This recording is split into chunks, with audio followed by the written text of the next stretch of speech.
Welcome back, Bannock folks. You're watching another episode of Bannockdotes, podcast that holds it down for the underground sound here in Ontario, Canada. And I'm your host, Phil Paxton. Thank you for joining us today. Now, I'm going to let you know real quick, right off the bat, we had some technical difficulties with this episode. My guest, Adam Cameron of Cold Shoulder and Father Figure, he came down. He made time out of his day.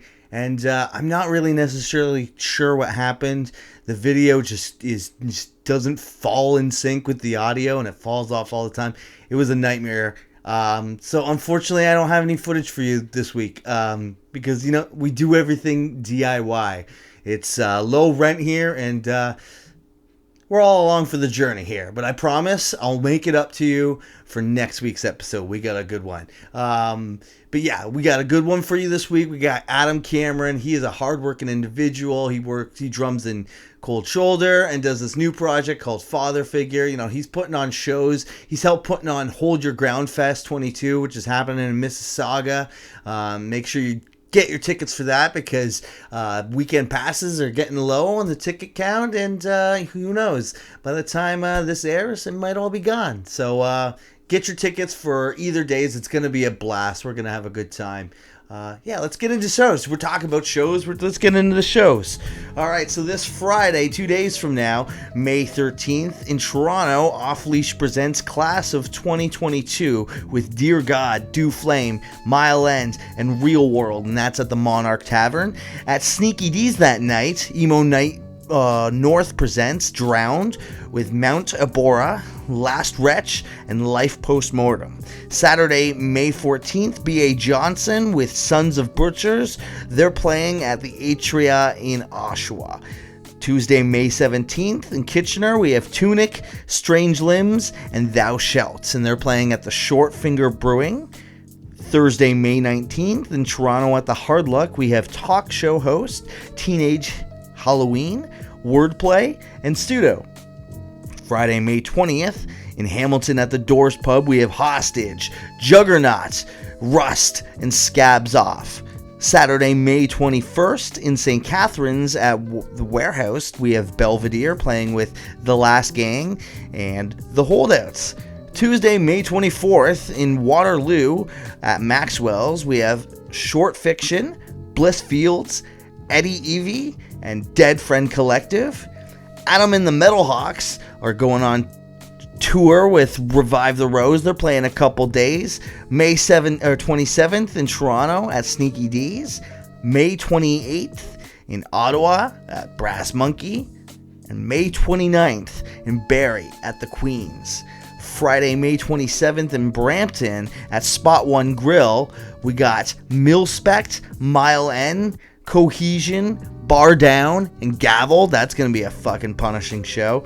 Saturday, May 28th, Niagara Metal presents Swap and Drop Dead 5-year anniversary with Fandadix, Blood Opera, The House of Haunts, and Electric Dead at Camp Cataract. And like I was just mentioning, on September 9th and 10th in Mississauga at the Hansa House, Damage Control and Soulless Music Promotions presents Hold Your Ground Fest 22 with Never Ending Game, Mind Force, Pain of Truth, Dare, Momentum, Gridiron, Cohesion, Cold Shoulder, Endgame, and many more. Get your tickets at holdyourgroundfest.com.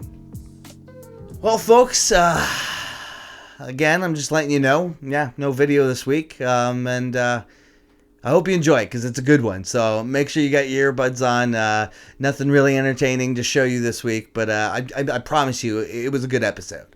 All right, let's go.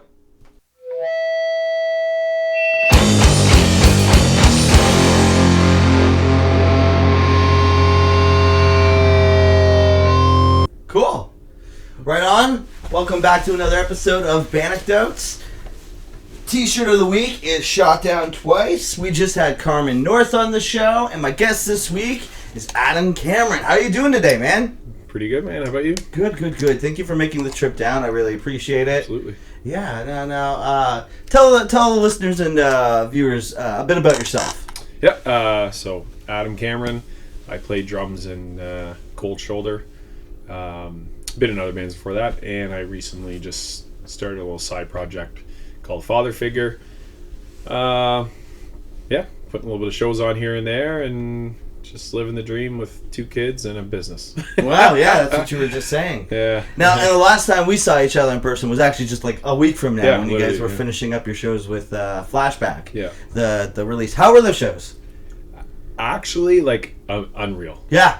And I guess the pandemic left so much uncertainty that you're kind of like, and to play for those shows, the turnouts we had, the pre-sales, the merch, people that we've never even seen, like, you know how it is in Ontario. Yeah. As big as it is, the music community is small, and you know Hellbent or Sinner can go play a show in Ottawa, and you're going to know a lot of people there. Yep. Same as Cold Shoulder. But at all these shows we played, there was just all these tons of new faces, a lot of younger people as well, and it was just like, we were lost for words, honestly. Like, our band, we talked about it after, like, this was insane. Like, what happened? You know, like, it was awesome. This is something I'm also noticing, like, Bannockdotes, we just put on a show with Crywank. They came all the way from the UK, and they're, like, more like an indie, like, acoustic act. They were really cool. Yeah. But, yeah, we threw it in at Warehouse, and so many people came out that I've never seen before, and they're, like, in my own town, and I love that. And like I said, like, it just shows you that it's growing. We're growing, and everything's getting better. And so it's good to hear that those shows were great. I love the way that you curated the shows, actually. I want to talk about this. How every show that you played in Hamilton, Ottawa, Toronto, and you did London, you guys managed to curate all the really, like, hardcore bands of that area. Like, you managed to really make it a hardcore show. You know, sometimes on Ontario, it's not too uncommon to find a pretty, like, a metalcore and a hardcore band, or then, like, a band like Sinner even play. We're kind of in the middle there. Where these shows were just, like, straight up, these are hardcore shows, and you really brought that. And I thought that you guys wanted to make it apparent that you guys did that too, especially with all the choices you made. Yeah, it was actually, I had a lot of help.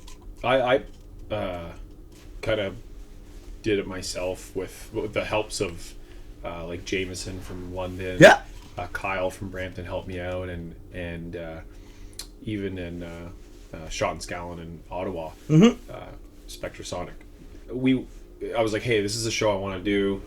I have ideas for these locals, and we'd all kind of like brainstorm. Let's put this band. Let's do this, just to make it kind of like a good opportunity, a good show. And on top of it, having Flashback, who's not a hardcore band, I'm a big fan of Mixed Bill, so I'm like, this is going to work perfect because that you have that variety, but at the same time, it was still kind of a hardcore show. Yeah. But yeah, it definitely, like I said earlier, turned out awesome. And shout out to everybody that helped make these gigs happen, and all the bands that opened. And it was, we're lost for words. Yeah, that's awesome. I'm glad that it turned out so good. You got this new project now, Father Figure. Yep. How did that come together? Something I've been wanting to do for a long time, actually. So Sean that sings, I used to play in a band with him called Forever Cadence.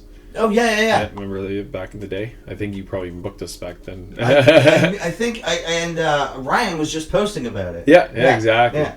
And so Sean had a kid, I had a kid, my first on the way, and we always. So I'm a huge like pop punk fan.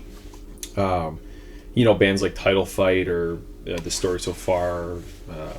Even you can go back in the day from like Sum 41 and Blink-182, like Newfound Glory, exactly. Yeah. Like I've always been big in that music. So was Sean, and it was something I kind of always wanted to do, and I was kind of had Sean in mind, but I didn't have anyone to write the music. Okay. So all these years of Cold Shoulder, I'm like, I'd love to start this like side project, and then I go ding, the music machine himself, Jeff. Yeah. Who's a big like. All those bands I listed, he likes everything, and I was kind of like, hey man, I've had this idea to do this band, at the time Cold Shoulder wasn't doing much, do you want to write some music for me? He goes, yeah, sure, no problem. So he lays out the 4 demos. Nice. And originally I was just gonna sing, and then I was like, oh, you know what, these songs are way too good and I'm gonna butcher these. So I finally reached back out to Sean, him and I haven't discussed this in a long time. Hey man, you still want to do that band? I got some demos from Jeff. He goes, yeah, let's do it. So then Davis did the drums, Davis played drums? Yeah, he played cool. the drums on it. Jeff did the guitars and bass at his house. Nice. Davis mixed everything, and then Sean and I went to the Davis's old studio in Fort Erie and Nice. did the vocals. Wow. I had no idea Davis was even involved in that project. He was, yeah. It was, he's... I think he'll probably be involved with every project I have going forward. He's an amazing musician, producer. Shout outs to Davis. We all love Davis. I think probably most of your podcasts you get shout outs to Davis on it. Yeah, almost every. Yeah, they've either worked with them, they've either played in a band with them, they've worked with them in some capacity. Mm-hmm. That's for sure. So how did you? So like, how did that momentum? Like you said, like during the pandemic, was it just because Cold Shoulder wasn't doing something at the time that you managed? You were just kind of like feeling restless, or? Yeah, I was like let's like honestly once I realized I could ask Jeff to write me some music. Right. It was kind of like, oh, I can make this happen now. Like, let's do this, and then I mean, not that we were doing anything even personally because everything was closed. Right. So it's like, let's just do this now and see what happens. And we actually sat on it for quite a bit of time too, because I got busy with work and stuff, and then the kids and whatever, and then finally it was like, okay, we need some album art. Actually, my daughter's on the album art. Oh, that's amazing. And then my nephew, who was born 4 days before her. Wow. Those are the two on the. Yeah, so then it just kind of just happened. It just, okay, let's put this out.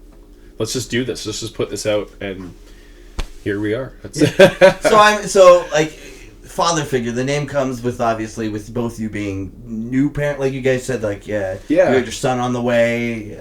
Yep. Yeah, it was that band name was an idea I had, when this plan originally started a long time ago. Because originally we were chatting with a couple other old friends that have kids too. Nice. Imagine we like started this band called Fun. Nothing really came to it, and then actually when we were Jeff, Sean, and I were discussing a band name. Originally, Father Figure kind of got like nixed. We're like, right. There is another band like that, and then we're like, oh, we're not going to be that serious, so we'll put the slashes in it, whatever. And then eventually we're like, okay, well, there's nothing better. Let's just roll with it. And so there was no real meaning other than and Jeff also, he's a cat dad. Right? Oh, of course. So he has a cat. Right. So he's a dad ttoo. Yep. So he fits. Davis have any animals? No. He lives with Elise and a mama. They have a dog, right? Exactly. Yeah. Sorry. And then so, I mean, not that we've never even jammed. It was all a studio project. Oh yeah. So do you guys have any intentions of playing live, or? We didn't, but we've been asked by, several people like, hey, why don't you put a set together and play a show? And we're like, yeah. Okay. Yeah. So I think we will eventually, maybe before the year's out. The cool thing about the way Jeff writes music is he does it on Guitar Pro. Okay. So he just sends me it, and we can all learn our parts and then get together, and we know everything. Yeah. So that's how he does it with Cold Shoulder too. Mm-hmm. So I think hopefully before the year's out we'll maybe play a gig. Well, at least practice at one point. That's cool. I don't know. You guys really you initiated it really well. Like a lot of time when you do say pop punk, especially nowadays, a lot of people get turned off, right? Mm-hmm. But you guys did like that. I find it more easy core than pop. Yeah. Like I know, again, that's another word that makes a lot of people cringe, but it's got this aggressive, bright side that's still I really enjoyed what you guys managed to do. I would love to see you guys play live. Thank you. I appreciate that. Yeah. Now, how did you get into heavy music growing up? It's a long one. No. So my cousin, I idolized my cousin when I was a kid. Still a great guy. Mm-hmm. But he came over with Blink-182's Enema of the State. Perfect. And I've never heard anything punk or anything like that. And as cringy as Blink is now, early Blink, like Dude Ranch and stuff like that, that was like raw punk, right? Oh, That was so he brought that over, and I was like, oh, this is really cool. And then I went out and bought Dude Ranch, the record before, and I was like, this is even cooler. And then, you're going to love this, the next time I saw him, he brought Limp Bizkit's Significant Other over. And I was like, whoa, this is even cooler, and then you could imagine how new metal then transpired to kind of more metalcore. Yeah. Then in high school, I had some friends, actually, the guitar player of Forever Cadence. He would always show me bands, you know, Killswitch Engage and Unearth, stuff like that. Yeah. I get fired up over that stuff. Like, it's amazing. And then, it just kind of... The first hardcore band I ever saw was Walls of Jericho. Oh, cool. Yeah. Where'd you see them? It was at the Opera House. Nice. And I want to say Bullet for My Valentine was headlining. Oh, there you go. That's a pretty good lineup. And that's who I went to see. Yeah, of course.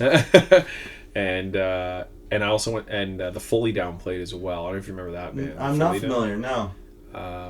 They were cool. Oh, I think a Wilhelm Scream played as well. Cool. It was those were the 4 bands. Yeah. But I remember Walls of Jericho being like, it was right when All Hail the Dead came out, that album. And the album starts out with feedback, and it's just like, dun dun dun dun. And then she's just like, All Hail the Dead. Yeah. Like, holy fuck, this is sick. And then, it just kind of, went from there. But I will say I stand proud and say bands like Killswitch Engage and Limp Bizkit, and maybe bands that people might be a little embarrassed to say they liked back in the day. That was just my shit, man. Like, that was what got me to where I am, and all from Blink 182, basically. Yeah, that's cool. Blink. It's no wonder Flashback ended up on the bill, eh? When they started that band, I was like, this is what 2022 needs, or 2021. Yeah. When I first, when they first started putting singles out, I was like, this is like a cool mix of the hardcore, but they really do the new metal well. Oh. They're not like one of the, there's a lot of bands who like to, they're still heavy, but they touch into the new metal. No, they go full balls to the walls. It makes me think of when I was that age, wearing those anime button-up. You know what I'm talking about? Absolutely. Yeah, they do a good job. Yeah. Let's talk about Ontario bands. Is there any Ontario bands that's caught your attention within the last year or so? Anything that you've been really jamming? Yeah, newer band. Well, first of all, my favorite Ontario band ever is Pacific. They're a great band. I love that band. That's a goal for Cold Shoulders to play with them. Yeah. Yeah. And I don't know anyone in that band. They would probably be like, what? But as for newer bands, I got to shout out Mile End. I know you just had Jake on. Yeah, Mile End. They're a great, cool new band that have a really refreshing sound. You know what I mean? I think what they're doing is something that I would never have played when I was that age, and that's what I think is really cool. Is it's just refreshing to hear. Yeah, and it was. So I went to the release show in Brampton, and that's where I used to go to shows in Brampton because I lived just north of Brampton, and we went there.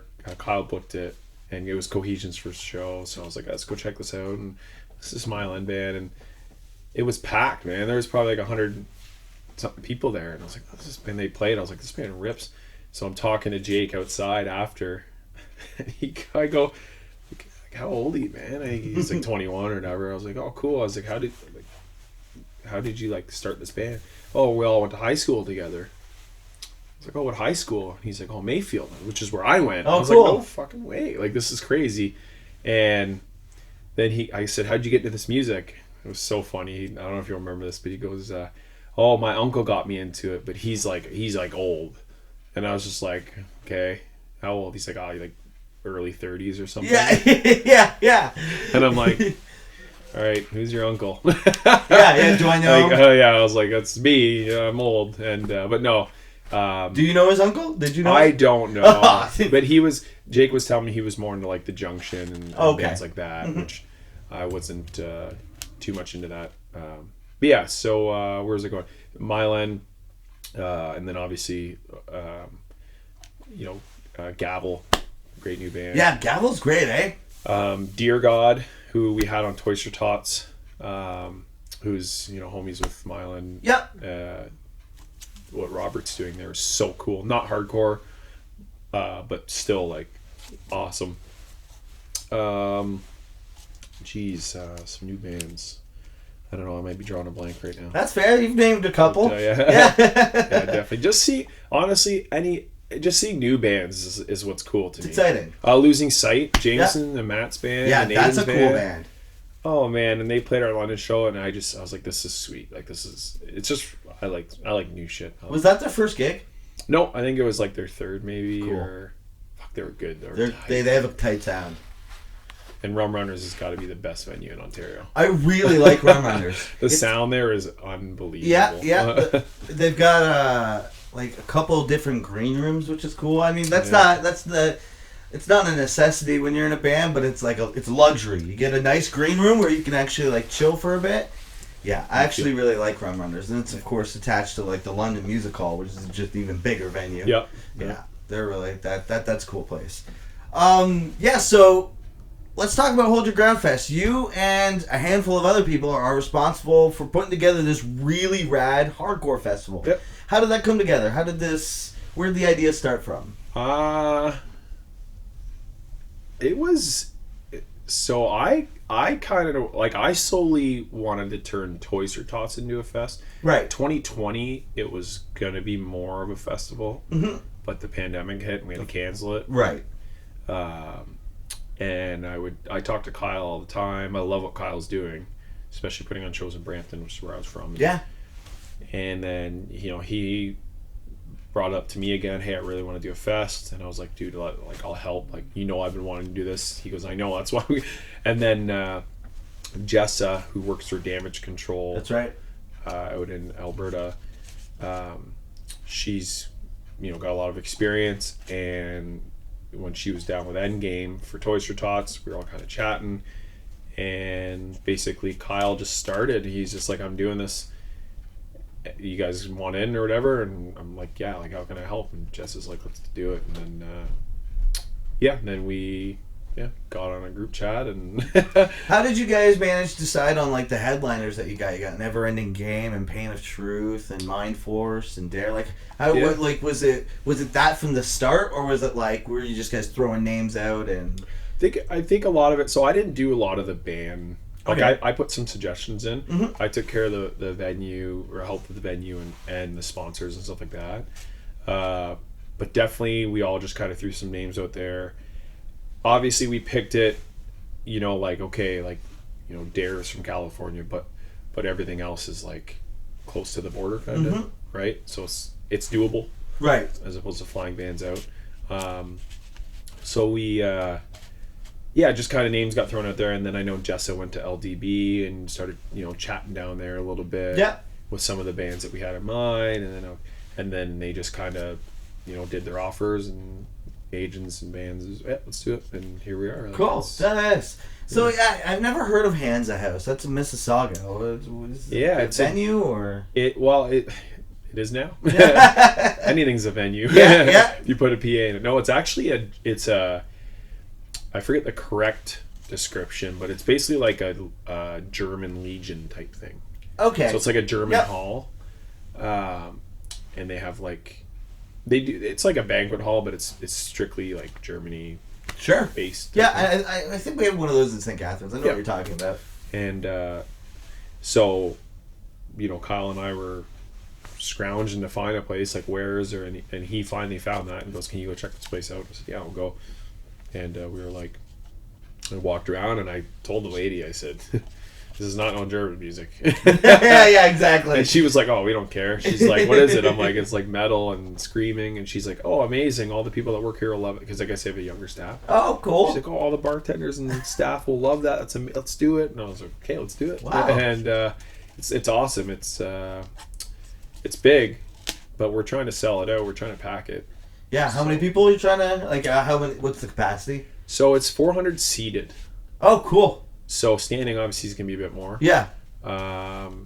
And yeah, it's cool. We're, they have like they're doing like full, there's like the bar, and then there's like you can get food, catering, I guess you can call it. Yeah. So people, like, showgoers have a place to buy food. They're doing like a full vegan menu too. They're doing like, so nice. It's like, Mike will be happy about that. Mike will be happy.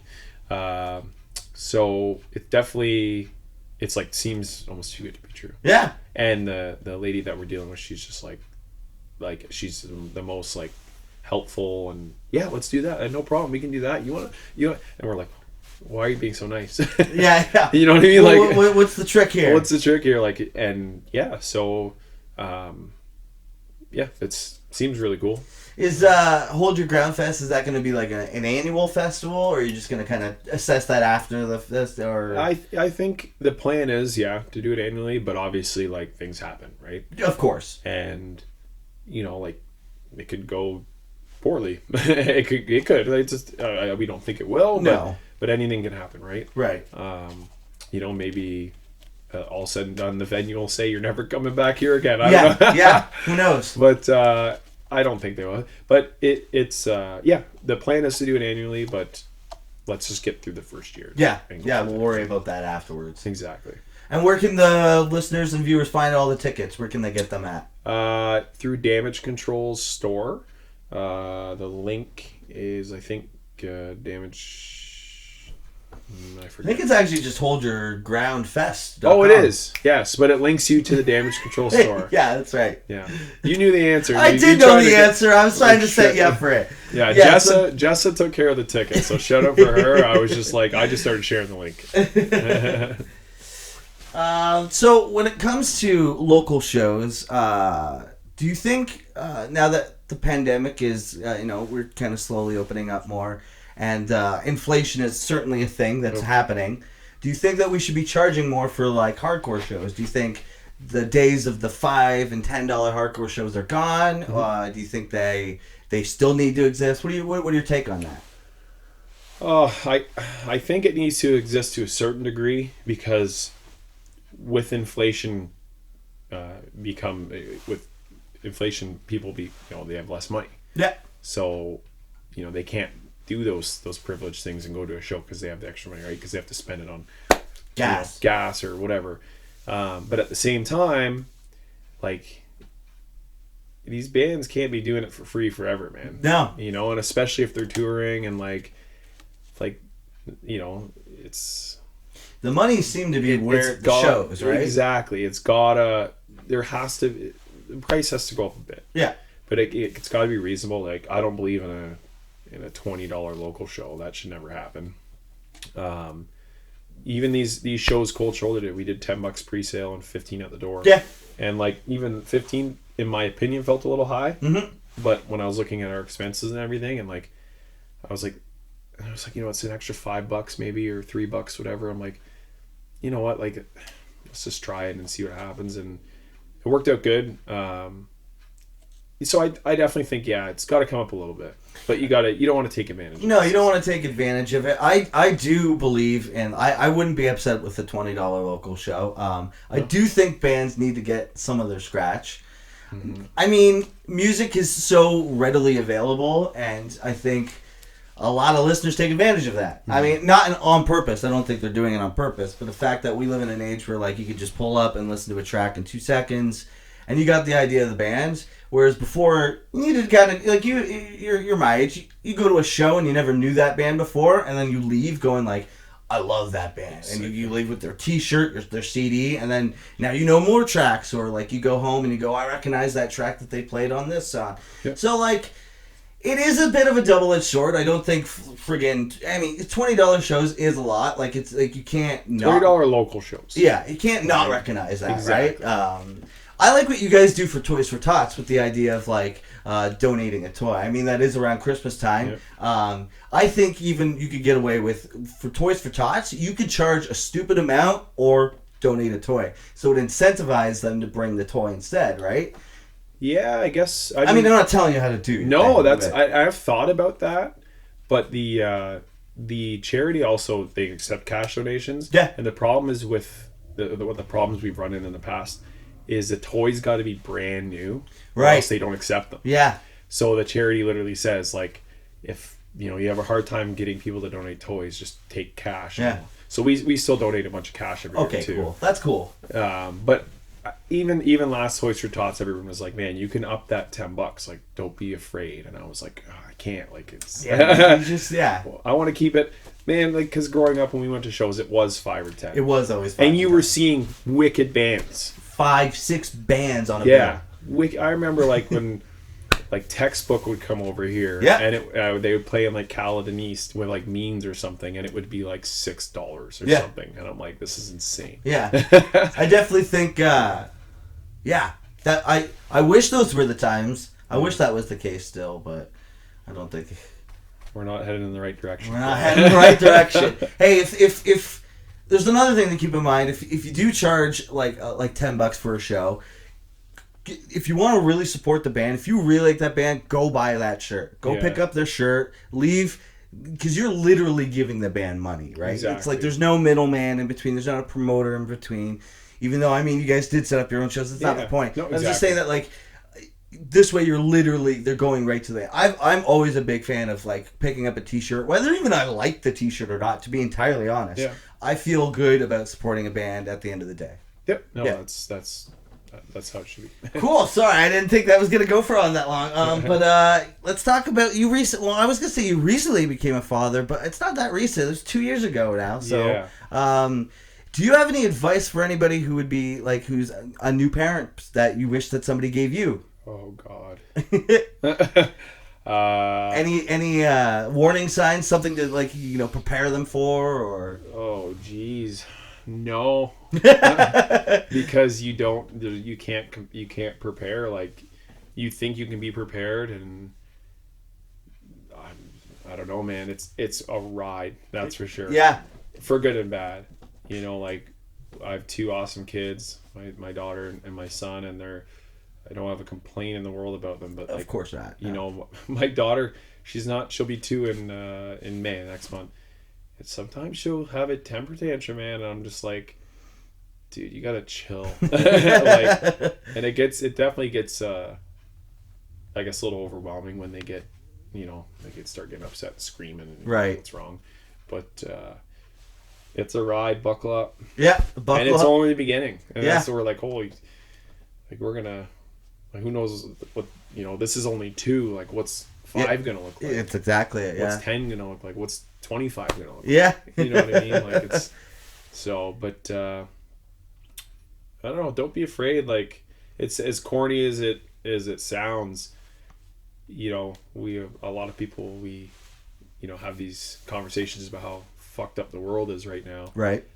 Well, the kids can make it better, man. Mm-hmm. And I remember being younger, and we'd hear that in school, like, you guys are the future, and I'm kind of like, what are you talking about? Yeah. Now I realize that, like, well, our days are, we can't do a whole much now. Right. We're kind of on our path, but like, hopefully our kids can maybe do something to fix things. Yeah. Or at least help, like, because a lot needs to be fixed in this world. I think we all know. Do you think that being band dad kind of prepared you for being real dad?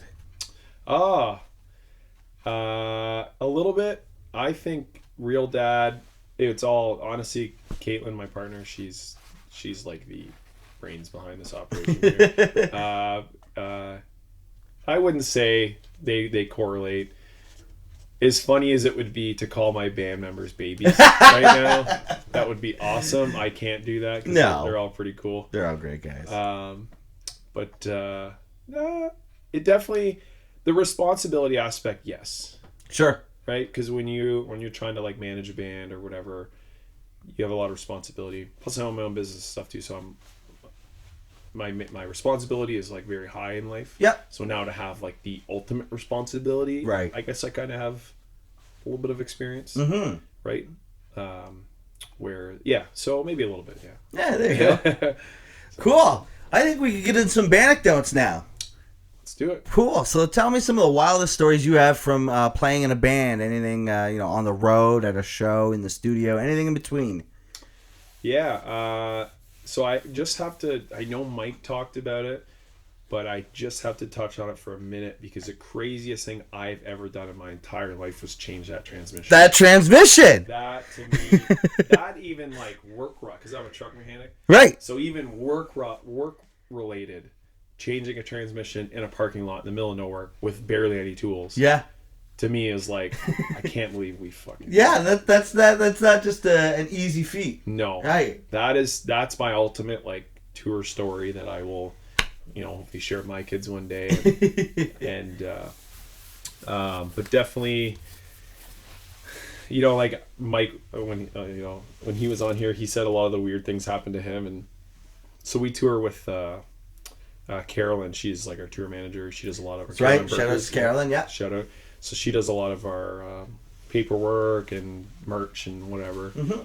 And so we were staying at a hotel, and Ryan and I were in one bed. Jeff and Mike were in the other bed, and Carolyn was on the floor in between the beds. And Mike and I were on like the same edge, and she was in the middle. And we were all out cold, and I guess she was having like some sort of nightmare, and she like screamed at the top of her lungs. Oh boy. And I like woke up, and I looked at Mike, and he's got the blankets up like this, and he's wide-eyed, like he's almost gone pale. And I was like, what was that? And he's like, she's been screaming for like the past 20 minutes. And I'm like, what the fuck? Oh, that was, seeing his face, that was funny. Did she ever tell you what the nightmare was about? I don't think I asked. yeah, I mean... I don't think it was definitely like... That's terrifying. And I did literally call her on the way here and was like, is it cool if I share this story? Of you like screaming in the middle of the night. And she said, yeah, it's fine. But that for sure, the look on Mike's face, and you could tell he's been up. Like he's been awake. He's like, fucking, like, what is... And this is Jeff, the first scream he heard. It's just like he's on Scream 5. He's on like Scream 5. And Ryan and Jeff, they're not even budging. Yeah. They're just like out cold. And poor Mike's just by himself, like, what the fuck is going on? Yeah, that was pretty big. We did a tour, one of the first U.S. tours we did with a band called Short Leash, who's... oh, yeah, they're a cool band. Are they still around? No, they're not around. They're in another band called Enemy of God, another band called Big Deal, another band called Hushed. They're all kind of doing other stuff. Yeah. We did that tour, and we played this town called Galesburg, Illinois, and we never heard of it. It was like this barbershop. Like, let's see what happens, whatever.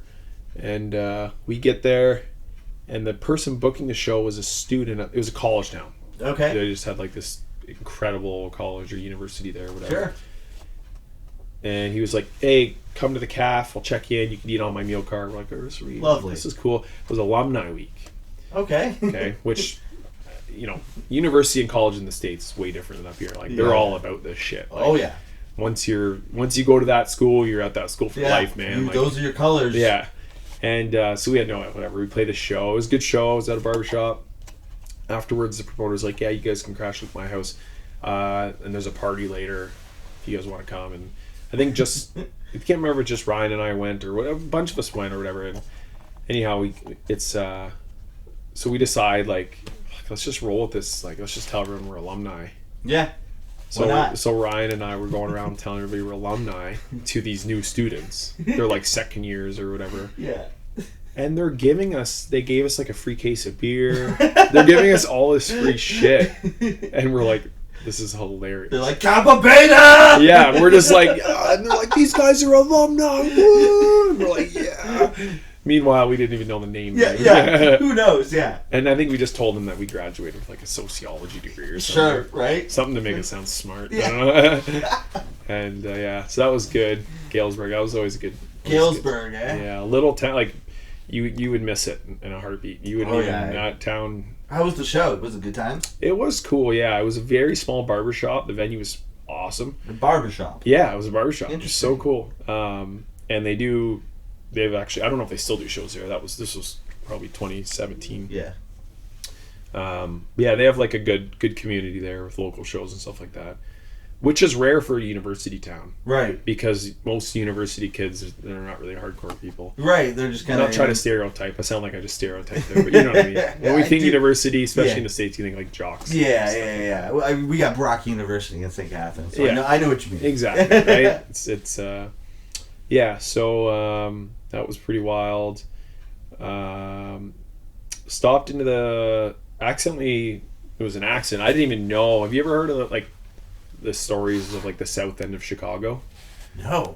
So apparently it's like one of the most dangerous places in the U.S. All right. So I know, a lot of gun violence, right? I guess guns and everything. Yeah, I think I did. I think know it has that. like the highest murder rate. But yeah, that sounds familiar. So I had no idea. This was actually I did 2 Warped Tours. I was a driver. Yeah. And, oh, you drove for Warped Tour? Yeah, I did. Like other bands? Clothing company actually. Oh, cool. So I was. So I was like, oh, you gotta get some gas. Oh, fuck, here's a gas station. I'll pull off. Yeah. So it was me and 2 other people, and they were all tatted up, whatever. We're all hard working, whatever. Yeah. And like, we got out to get gas. I'm just like, yeah, we'll wash the windows, and then like, I'm like, I feel these eyes on us. Like a lot of people are staring at us. Like clearly we're out of place. And I'm like, okay. And I go in and pay for gas, and the guy's like, "What? You got to get out of here right now." And I was like, "Why?" I had no idea. I don't know. I've never been to Chicago. Yeah. Yeah. I just needed gas, and they were just like, "Yeah, like this place is really dangerous. Like you guys could get robbed or whatever. Just go." I'm like, okay, fuck. That was. They're like, don't even pay for the gas. Get the fuck out of here. They were just like, yeah, literally, like just go. Like we're like, okay. Nothing happened, but like it was definitely like I was like, wow, what's so weird about that spot? Yeah, because I didn't know it. Like it looked fine. Like it was. Just, I guess it was. I don't know. Maybe it was a rundown area. You couldn't tell it's nighttime, and it's just a gas station. I don't know. And so then after you start learning more about the same as that White Sox games, I guess is. Oh, okay. Once you leave the game, people say to like leave. I guess. Really? Yeah, I don't know. So that was, but that was definitely an interesting little gas station stuff. Yeah. Oh man. So you did 2 Warped Tours. Yeah. That's exciting. Yeah, 2013 and 2014. Wow. How is it driving all over friggin' America? Amazing. Absolutely terrible driving for Warped Tour though, because it's all night drives. Right. And it's like it's like 8 to 10 hour drives every night. Yeah. So honestly, some of the best people I've ever met was on Warped Tour. Yeah. Also, some of the worst people I've ever met was on Warped Tour. Oh yeah, it was. But amazing experience. Like I'm so grateful for those 2 years I did that. My old band was actually a catering band the second year. Oh, cool. So we were cooking food and doing dishes. Nice. And Cold Shoulders played Warped too, right? Yeah, we played the Toronto date. I remember seeing that. Yeah, so I used my my whatever. I don't know what word I'm looking for here. Cool guy status. Cool guy status. I pulled out the cool guy card. Yeah. When Warped Tour was doing their last tour, I just emailed people I knew and said, hey, is there any way we can just play the Toronto date? And they're like, hey, Adam, nice to hear from you. Absolutely. I was like, whoa, holy shit. Wow. I didn't expect for that to work. That's cool. That's cool. And but it was cool what they did there last year. They got a lot of local bands on every city. Yeah. So that was so we played that, which was insane. And yeah, just a good experience. Like that it was legendary, that tour, man. Warped Tour is, you go back even just from back in the day. I remember going to Barrie when it was in Barrie. Yeah, and it was in like a field, and all the dirt would kick up. Yeah, man. And you'd watch Sum 41 or Alexis on Fire before they were like, I think probably just when Watch Out came out or something. Yeah. And like Protest when Keziah just came out. Yeah. And you're like, this is, that was. Yeah, so Warped Tour definitely still got nothing but good things to say about Warped Tour. That's great. Yeah. You have to, man. Of course, yeah. So. No, I know. There's like this weird stigma. I always thought Warped Tour was a good time. I always thought that they were doing a good thing. They were. It's the problem is the fucking rock stars on it, man. That's your problem. Yeah. The rock stars on that tour, and I'll fucking talk shit to every single one of them. I don't care. I'll go on this podcast and say there's too many rock stars on that tour. And one thing I learned about that tour. For the big bands, it would drive me nuts because all these big rock star bands would do these interviews and they're like, this is the hardest tour ever. I'm like, motherfucker, you sleep in a comfy ass bed all night, you wake up, you have breakfast, lunch, and dinner served to you, you play for 20 minutes, and then you get to chill out and get fucking hammered or whatever you do, and then you just go back to sleep and you wake up the next. I'm like, what about the stage crew who are setting these stages up and taking them down every day? They're up at 6. The stages are built by 8. The first band's on by... You know what I mean? Yeah. Like, what about the drivers who are driving 12 hours at night? Yeah. You know what I mean? What about like the tour managers or just? I'm just sitting like the yeah. So I keep going on and on, but Yeah. But the smaller bands on that tour, they fucking grind, man. Yeah, dude. They grind, and you have to. And those poor like. I can't like we were in the first year we were in a little RV and it was hell, and the bands that do that in a van, Yeah. hell, man, absolutely, like that tour is hell. There's a really cool documentary I watched on. I think it's on YouTube. It's not very long. It's like a 40-minute one, and they take 3 or 4 separate artists from Warped Tour, and they're kind of them following around. And then there's one band that they're following who isn't even really on the tour. They're just driving to every show, just trying to open and like play in the parking lot. And you really see the grind. Like some of them, I think they break down a couple times because like they're doing it on their own money. And yeah, no, that was I remember the band. I've seen that exact. Yeah, it's cool. And that's legit how it is. But all these like big name rock star fucking guys who say every day, "This is our favorite place to play." Yeah, like. You have it so easy on that tour, man. And the food is so good. Yeah, eh? Oh my god. Some of the best food I've ever had was on that tour. You never hear that. Oh, it was amazing. The catering crew is like, yeah, so too many rock stars on that. Too many rock stars. But they sell tickets, I guess. Yeah. I don't know. Well, so if you've driven for Warped Tour, maybe even just outside of Cold Shoulder, where's the furthest you've driven, like from home? I've been to almost every state. Never driven through Western Canada, ever. Western Canada? Yeah. No, neither have I, never actually. done that. Done the East Coast. East Coast I've done yet. And I've been San Diego, Key West, not on tour, but the bottom corners, and Maine and Seattle. Yeah, and everywhere in between. So I've been, wow. The furthest I've driven to start a tour would have been Warped Tour the first year. We drove to Houston from Toronto. How long of a drive is that?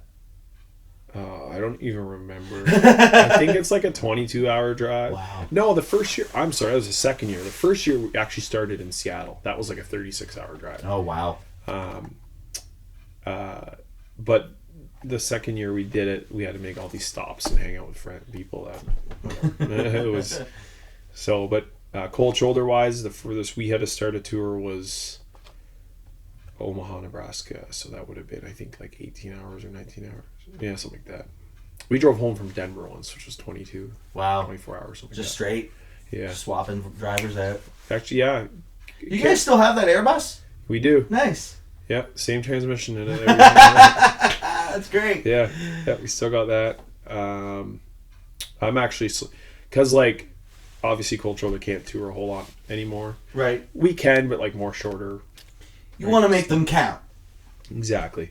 So the bus actually, Caitlin and I are slowly turning it into like a little like RV. Ooh, fun. Where her and I can take the kids and do a road trip. Yeah. But we can still fit gear and the band. That's cool. All, like, that's really cool. You know what I mean? Yeah. So, yeah. So, yeah, I love that thing. That bus has been everywhere, man. Yeah. Oh yeah. So, yeah. Do you have any pre-show rituals before any gigs? Usually, panic a little bit. Get nervous. I'll usually have a beer, maybe just to like get like my mood going. I guess get a little happy, loosey goosey. Yeah, but I try to do vocal warm ups, but I usually forget.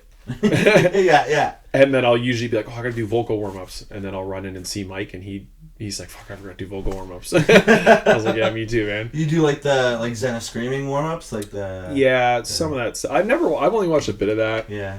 I always thought I should probably watch it because it's probably very helpful. But yeah, nothing crazy. Make sure my shit's organized. Yeah, make sure your stuff's working. And, yeah. Well, you don't have to plug anything in. You're playing drums, so. No, but it's a big setup usually. Right. Right? So I usually try to... And the worst is when you're sharing gear and all I have to do is like set up cymbals. Yeah. I'm usually like, I'll get my cymbals. And then I'm like, oh fuck, where are my cymbals? Yeah. I gotta go on now. So I think I've only got no. What's your go-to gas station snack? Ooh. On tour? Yeah, I guess when you're driving and when you have to pull off. Okay. So this is a good lesson for everybody listening here. Perfect. If you're doing long drives on the road, sunflower seeds. Yeah.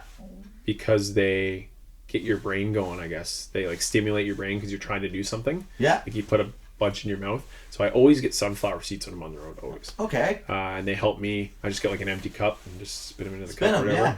And that keeps me like, for some reason, like, and I was like, when Carolyn or Mike would drive, okay, try these and okay, yeah, like this is actually working. So we've proven that as a thing. So I'll usually get sunflower seeds. If not, I am a absolute diehard salt and vinegar chip. Yeah. Miss Vicky's? You know what? Everyone's like, oh, Miss Vicky's are the best. The best salt and vinegar chip I ever had was a brand called Old Granddad's. Okay. I got it off the coffee truck at my old work. Nice. Coffee trucks, they always have the good stuff. It was crazy, man. And I was like, what are these? And to me, what a good salt and vinegar chip is, like, it burns your mouth. Like, yeah. it feels like it's cankered. Like, you're like, oh, this is hell, but you just can't. That's like, so, but you can get a good bag of Lay's. A good, strong bag of Lay's. Just, strong. Like, well, that to me crushes a Miss Vicky's. But Miss Vicky's is good too. Can't go wrong with Miss Vicky's. No, you can't. No. Right on. So I've only got one more question here for you. Yeah. If Cold Shoulder was at the size of Metallica, what is the Rockstar budget? So you guys got like a massive budget. What's in the green room waiting for you? What's the Rockstar Dream Rider? Oh, yeah. I know you asked Mike this. So vegan food for him, lots to shut him up. Yeah. Vegan food for Jeff. Right. A nice spot for Jeff to take a snooze. Yeah, he's a sleeper. He's a sleeper, yeah, which is okay. He's also the riff machine, so yeah. He's allowed to sleep. Yeah. Probably a pizza for Ryan, a gas station pizza. Specifically gas station. Specifically gas station pizza for We don't want good pizza. No, just pepperoni and cheese. Maybe a case of beer for, or not even, maybe just like a 6-pack or for Ryan and I, just to have a few beers. There's got to be something cool here that we can do. Like, this is dream. Like, this is anything you can have. Oh my god. TV's playing anything. Video games. Okay, so definitely some video games. We're all like, I'm a big sports guy. Yeah. So I love my like NHL and Madden and stuff. But I know like Ryan and Mike, they love like Elden Ring and games like that. So like definitely some video games. Big ass TV. Ryan's a huge wrestling fan too, right? Oh, a full on wrestling ring should be in our rider. right there. Yeah, that would be good. Yeah, he's like, that's his thing. Yeah. Wrestling. He's Andy from Every Time I Die is wrestling and yeah. Oh yeah, in the ring there with you. Actually, because my favorite team is the Jacksonville Jaguars. Yeah. And the owner's son, Tony Khan, he owns AEW. Really? So like the Jaguars. So Ryan and I are like. That's funny. We have that connection there. Yeah. So full on wrestling ring. I don't know which. I couldn't tell you which wrestler Ryan would want, but he's gonna yell. He's gonna be like, "How don't you know? It should be this." But I only talk about them all the time. Yeah, and yeah, just some good food. I'd eat the vegan food. I love vegan food. Yeah. And maybe a shower would be good. Yeah, nice. Showers are always like good. A shower in the corner there. Yeah, that's a good answer. Yeah, that's all I can really think of. Yeah, that's a tough question. It is a big question. Yeah. Anything in the world. Yeah. Maybe some puppies would be cool. That's a good one. Yeah, we've heard that before. Take a dog for a walk. Yeah. Just so you can just like lay there and let them attack you. That would be good. Yeah, that'd be nice. That's good. Yeah. Right on. Well, I think we can end it there. So if you have anything you want to plug, now would be your time. All the handles and all the social medias. Yeah. So Cold Shoulder TO on everything. And then Father Figure Punk on everything. Actually, I think Father Figure just has Instagram and YouTube and Bandcamp. And then obviously Hold Your Ground Fest in September. Yep.